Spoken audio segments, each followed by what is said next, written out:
All right, I think we can all agree Pitt absolutely needs to win this Saturday at Boston College. Really, really, really important win to get on a lot of levels and for a lot of reasons. I think we can all agree about that. We may disagree about what this game means. We may disagree about what it means if they win or if they lose. We may disagree about whether it can overshadow the last 4 games, which have somehow overshadowed the previous 7 games. We can argue about that and disagree about that. But I think we can all come together and concur on the importance of winning this game. For however you ascribe that importance, I think we can all agree that there's a whole lot riding on this game at Boston College. And it's very, very important to finish this regular season 8-4 with a chance to get to 9-4 in the bowl game. So how are they going to do it? You know, I thought we would sit down and talk about some of the issues that have dogged the team, and what's gone wrong, how they end up in this 4-game losing streak, and this and that. But I'm kind of bored with that. Although, to be honest, I think when we talk about some of the things they need to do to win this game on Saturday, it's probably going to delve into the territory of some of the things they've done wrong in the last 4 games. And so it's all sort of interconnected. What they need to do on Saturday is not do the things they've done the previous 4 games. But I digress. What do they need to do to win this game against Boston College? Taking on Bill O'Brien's Eagles in Chestnut Hill? What can they do to win? What do they need to do to win? It's a winnable game. There's no question about that. This is a game Pitt can win and possibly even should win depending on what team they bring to the stadium on Saturday. But what do they need to do to win? Where do they need to improve? Where do they need to get better after being decidedly worse at Louisville, against Clemson and Virginia, and at SMU? What does Pitt need to do to win this game? I've got 5 things, and it'll end up being more than 5, or it might end up being less, depending on how we get through them or if I mess up and combine 2 into 1. But a couple key things Pitt needs to focus on where they can end their season on a positive note with a win at Boston College on Saturday. Let's talk about it here on the Tuesday edition of the Morning Pitt, youtube.com/Panther-Lair.com.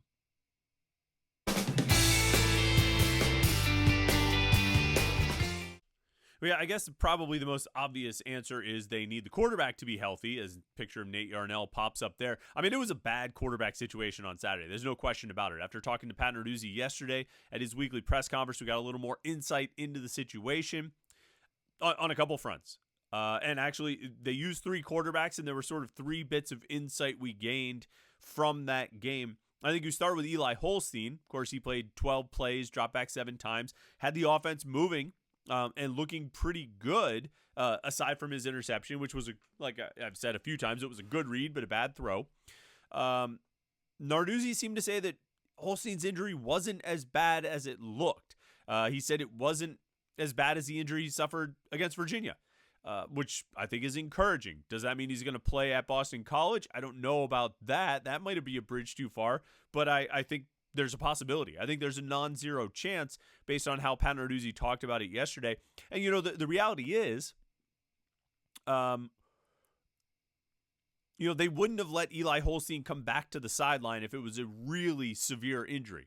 You know what I mean? If it was a truly severe injury, something broken or something like that, he's not on the sideline in crutches. I was surprised he was on the sideline on crutches in a boot to begin with. I would think if you have a player who needs crutches and is wearing a boot, then he's probably not going to be on the sideline at all. He's going to be in the locker room for the rest of the game. But Holstein came back out rather quickly. Narduzzi said that after the game on Saturday. I was watching his post-game press conference. He said that Holstein went to the locker room just for a little bit and came back out during the second quarter and was there through the rest of the second quarter and the entire second half, which, again, certainly doesn't look good. If they have to put like an air cast on your foot and then a boot, you seem to be in a pretty bad shape. But if they let you come back to the sideline, that's at least somewhat encouraging. So we'll see there. I don't know if I think Holstein's going to play. It's pretty early in the week to tell. But it seems like there might be a non-zero chance. Nate Yarnell, with the situation with Yarnell, Pat Narduzzi said basically he didn't practice at all last week. He was out after being hurt against Clemson. Clemson just knocked him around. He had 8 sacks and got hit at least 8 more times other than the sacks when he got hit after he was throwing. I mean, he got beat up by Clemson. And any of us watching the game could see that. And so Yarnell didn't practice last week, but when Holstein had to come out of the game, Yarnell had to go in. Didn't necessarily play great. And at the point where they pulled Yarnell, which I think was after the touchdown, I forget exactly when he came out, it was pretty clear he was in pain. And Pat Narduzzi said he didn't want to risk it. He didn't want to make it seem like he was throwing in the towel in a game where they were getting blown out, but he didn't want to risk losing another quarterback. And so given Yarnell's lack of experience, as far as practice and preparation the week leading up to the game, in addition to his physical condition, Narduzzi made the change. So that was something we learned about Nate Yarnell, which I would think if Holstein is not available this week, Yarnell should be and get a full week of practice leading up to it. And then David Lynch, the walk-on redshirt freshman who got the nod as apparently the number 3 quarterback behind Holstein and Yarnell. David Lynch went in and played the remainder of the game after Yarnell came out. And Narduzzi was asked, what did David Lynch do to make himself the number 3 quarterback? And he said, quite frankly, he practiced better. He practiced better than Ty Diefenbach, the redshirt freshman scholarship quarterback who Frank Signetti brought to the roster last year, kid from California, who is now seemingly behind a walk-on the depth chart. And Narduzzi credited David Lynch's play in practice for why he got that opportunity. So I thought that was interesting insight on all 3 quarterbacks and the general state of the quarterback situation. The best case scenario for Pitt is that Holstein can play, although after an injury, to a leg or a foot or an ankle or whatever it ended up being, you wonder about his mobility a little bit, which is such a weapon. And we saw that being used on Saturday as well. So that's not even one of my 5 things that I was going to talk about here. And we're already, closing in on the 10-minute mark, and I haven't even gotten into the 5 things. But I mean, that's the biggest thing, is that you have the quarterback situation sorted out. You need somebody you can count on, you can rely on, somebody who's practiced all week and practiced well. If it's Holstein or Yarnell, that's one of those 2 would be ideal. And you would hope you don't have to go to David Lynch again. Whoever the quarterback is, and this is the first thing I would say, as far as 5 things Pitt needs to do to beat Boston College on Saturday, whoever the quarterback is, there needs to be more creativity on first down. There does. Now, it's not hand it off every time on first down. That's not what they do. They ran 27 plays on first down at Louisville. 12 out of those 12 out of those 27 were handoffs. So less than half were handoffs to Desmond Reed. I would contend that that's probably still even too much. 1 out of every 4 plays, or no, not 1 out of every 4 plays. 1 out of every 2, basically. 12 out of 27. Because those 12 handoffs, there were some big gains in there. It actually amounted to 48 total yards. So on average, Desmond Reed was gaining 4 yards per carry on first down. The problem is, that's the problem with averages. Because if you look at those 12 carries, there was a 14-yard carry and a 13-yard carry and a 17-yard carry and even a 4-yard carry and a 5-yard carry. And I think you would count all 5 of those as wins. But that's 5 out of 12. And on the other 7, they gained 1, 1, 0, -6, 1, -2, and 0. 7 out of the 12 handoffs on first down were losses and set up either 2nd and 9 at best, or in the worst case, 2nd and 16. This is not about Desmond Reed. I think you should put the ball in Desmond Reed's hands on first down. I just don't know about handing it off. Pitch, toss, swing pass, screen, any of those are good options, or trying to work to Kenny Johnson, Gavin Bartholomew, Konate Mumfield for a minimal gain, a 4-yard gain, a 6-yard gain, something like that, to get into a 2nd and manageable. And this is not to say they should never hand the ball off on first down, but it doesn't work far more often than it does work. And for a team that has struggled as much as Pitt has offensively to move the ball in the past six games, really, I think you need to find different answers. Handing the ball off on first down just might not be it. Now, again, that's not to say you shouldn't get the ball to Desmond Reed. I think you should, but I just don't know about handing it off. That doesn't seem like a very effective plan. To a larger extent on the personnel, we'll talk about personnel in a second. Get more creative on first down. You have to. You're putting yourself in too many. Pitt is putting itself in too many 2nd and 9, 2nd and 10, 2nd and 11, 12, and even up to 16s, which creates an impossible situation. Impossible. This team is just not built to play like that. And if you find yourself in a 2nd and 16, maybe throw to someone other than the redshirt freshman receiver who's seeing his second target of the season. But I digress. That is a segue into personnel. Because this team right now should emphasize getting the ball to 4 players on offense. In no particular order. And actually maybe just 3. In no order. Kenny Johnson, Kanate Mumfield, Desmond Reed. You can get useful plays out of Gavin Bartholomew. Jake Overman, I think, has been more useful than expected. But the vast majority of your passing targets and touches need to go to Kenny Johnson, Kanate Mumfield, and Desmond Reed. And just to some extent, or to a large extent, this is what they did. That was where the emphasis was against Louisville. Kenny Johnson and Mumfield both had 6 targets. That was the team high. And Desmond Reed had 5.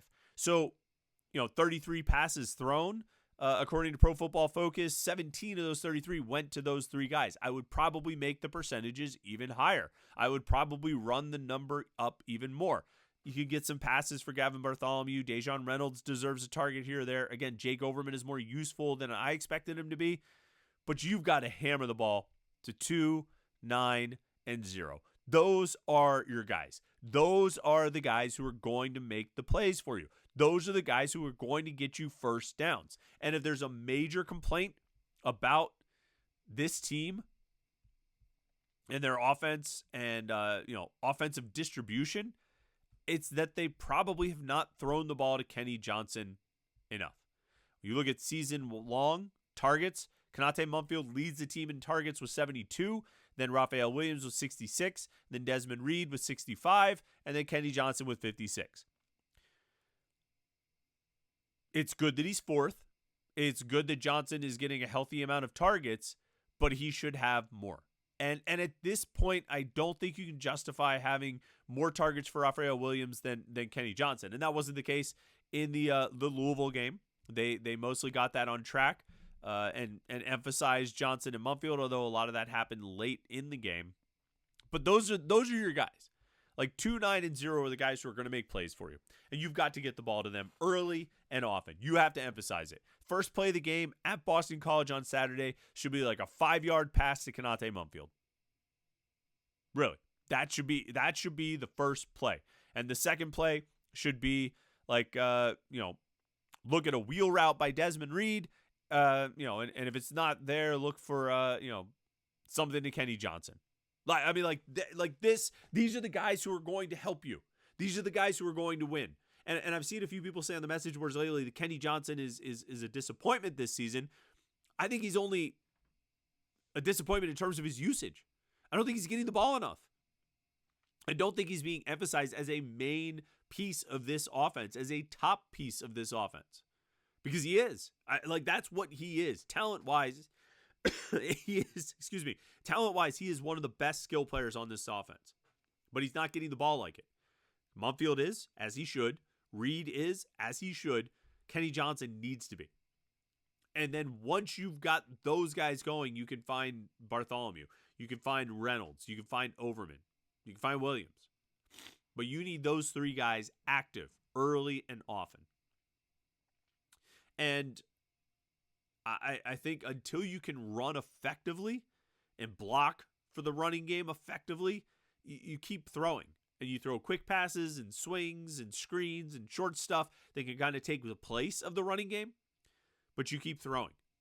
And you don't run unless it's like 2nd and 1 or something like that. Spread them out, 2nd and 1, run a toss or, a handoff, even whatever it might be.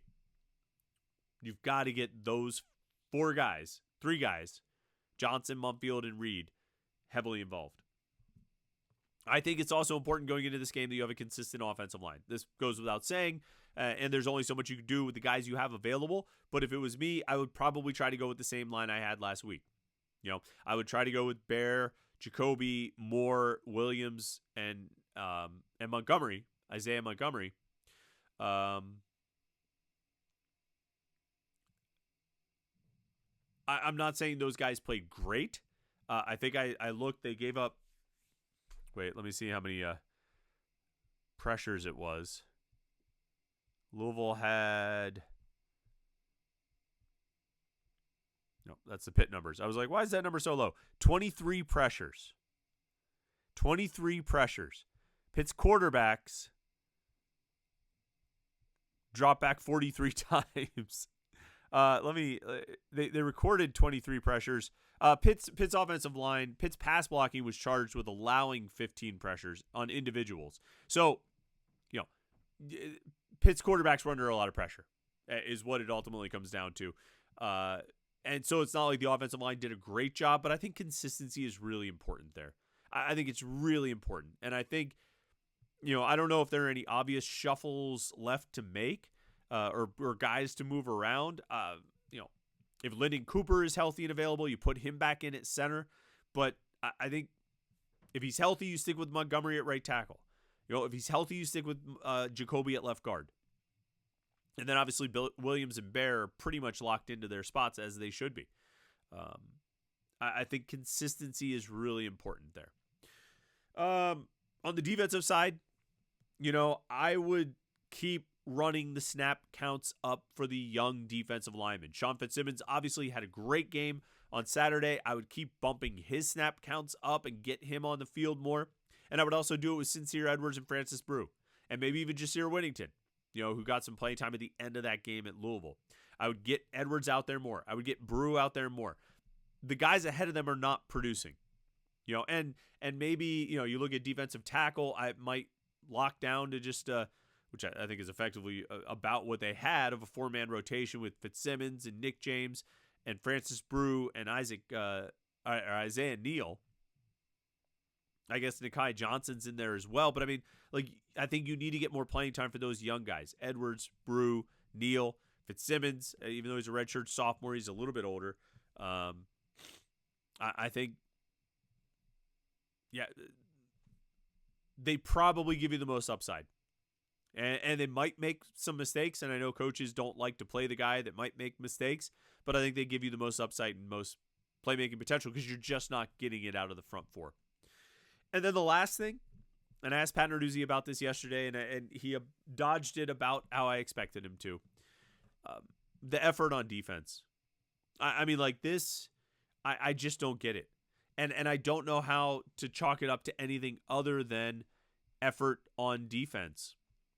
But I just don't think there was a lot of it. According to Pro Football Focus, Pitt had 19 missed tackles against Louisville. 19 missed tackles. That's got to be a season high. Louisville had 160 yards after the catch on passing plays. Now, some of those, a guy got open and he ran for a long way. It wasn't necessarily a broken tackle or something. Yeah, you're right. So let's look at the rushing. Yards after contact for Louisville on Saturday. 142 yards after contact. If you just add up the yards after contact and the yards after the catch for Louisville on Saturday, it's more than 300. They finished with 500 and some yards of offense? 300 of those came after contact or after the catch? 500 yards and 140 of them came after contact on running plays? That's not good tackling. That's poor effort, is what it is. I don't know how else you, because when I asked Pat Narduzzi about it yesterday, I was like, a lot of missed tackles, the effort. Are you concerned about the effort? And he's like, well, they make plays, they get busts in the coverage, they have good plays, and they get open. That's fine. But how do you account for 19 missed tackles, which is not about coverage and not about, anything other than just the effort to make the tackle and finish the play? And how do you account for 140 yards after contact? They averaged more than 3 yards per attempt after contact. Every carry they got, if a guy ran forward 1 yard, on average, he got 3 more after that. Imagine that. Picture that. And this is fitting as we see a picture of a bunch of Louisville guys tackling Desmond Reed. But picture if every carry they hand it off, Pitt defenders get there after a 1 yard gain, and they've got him wrapped up, and the guy gets 3 more yards. Just on average, that's what was happening on Saturday. That For as good as I think Jeff Brom is, that's not scheme. That's not play design. That's effort. It's poor effort on the part of the defense. Finish the play. So they go to Boston College on Saturday, and they're going to face another team that wants to run the ball at them and would love it if Pitt's as porous against the run as they were against Louisville. If they can't bring more effort and focus and intensity and finish those tackles, it's going to be another long day. Really long day. So get more creative on first down. Get Johnson, Mumfield, and Reed as your primary guys. Get a consistent offensive line. Roll more of those young defensive linemen out there, or roll the young defensive linemen out there more often, and have some damn effort, Really. Go out and finish the plays. Finish the tackles. It's a different game if guys just finish the tackles. All right. We'll get into basketball, and we'll get into more football, and we'll get into more recruiting, because signing day is 1 week from tomorrow. That's insane. I can't believe it, but it is. So we'll talk recruiting as well, and transfer portal and all those other things. Lots of stuff going on this week. Lots of stuff to talk about. Make sure you like this video and subscribe to youtube.com/Panther-Lair.com. That way you don't miss any of our Pitt video content. youtube.com/Panther-Lair.com. And check out the website Panther-Lair.com, Pittsburgh.rivals.com. Thanks so much for tuning in today. I appreciate you. Hope you have a great I hope you had a great Monday. I hope you have a great Tuesday ahead of you. And we'll catch up with you tomorrow for the Morning Pit right here on youtube.com/Panther-Lair.com.